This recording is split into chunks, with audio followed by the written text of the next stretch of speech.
Hello, me lovelies. Well, I've just seen one of the most disturbing tweets on YouTube. Humza Yousaf, the former First Minister of Scotland, has just tweeted out, I'll read it first and explain why it's extremely concerning. I don't think he understands what he's asking for here. Or maybe he does. How much worse does it have to get before the army is sent in, Keir Starmer?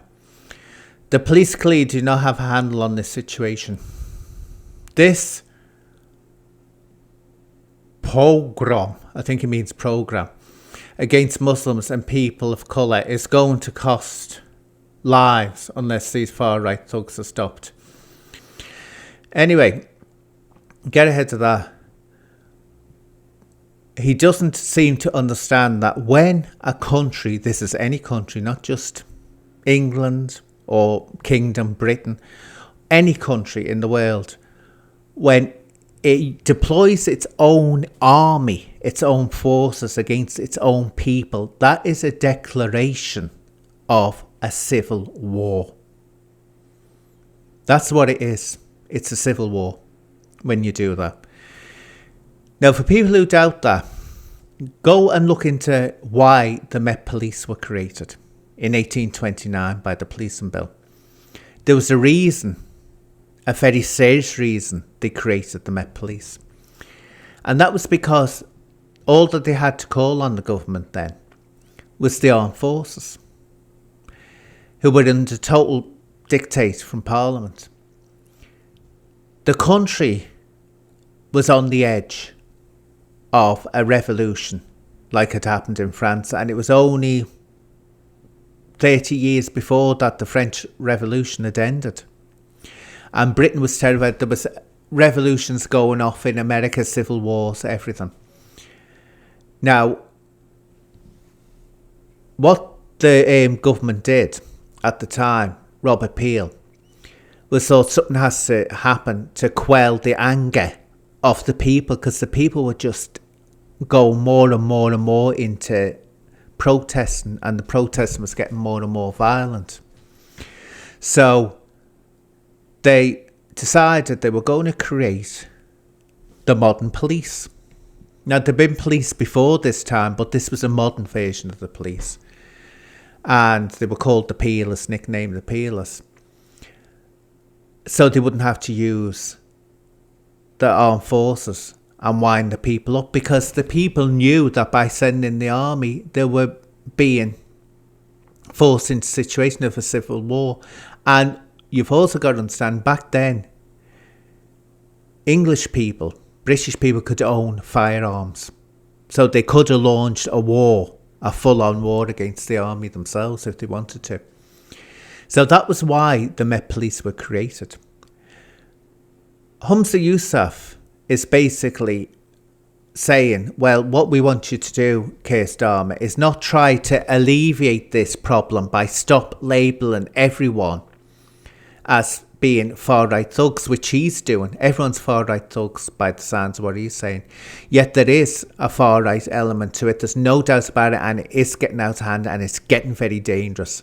But the blame on that has to be laid on the previous government and this government, and Keir Starmer and Yvette Cooper to a lesser degree being totally hopeless in handling this situation, and the police chiefs being hopeless in handling this situation. They're not listening to the concerns of ordinary people, not just white British people. There's black British people, there's actually Muslim British people who are concerned and have been concerned for a long time about illegal migrants into this country. I don't know, many people who are against refugees, maybe some are genuine refugees. You want help, but not illegal migrants into this country that we haven't checked. And when he's going on about people being killed, look at who are the people being killed and who they're being killed by. And he wants the army set upon the British people. That's what he's asking for. But this is a very stupid and dangerous proposition for him to have made. But at the same time, do you know what? Sometimes I think, is this on the spur of the moment, this, or is this all planned? I don't know. I don't know whether the government's getting exactly what it wants. And there's some, but that is absolutely the most dangerous tweet you'll see out there. What needs to happen is the government has to engage. We have to try and get rid of this element that is violent, because violence is never the answer in a situation like this. But when people are absolutely frustrated that they're not being listened to by aloof politicians in their ivory towers, aloof MPs in their ivory towers who couldn't care less, and we can see the concerns here. Not everyone that is concerned, I'd say the majority of people who are concerned about immigration, illegal immigration, are not far-right thugs. I've said this before, I'm called woke all the time. People attack me for being woke and describe me as being woke. And yet I can see that this just can't continue.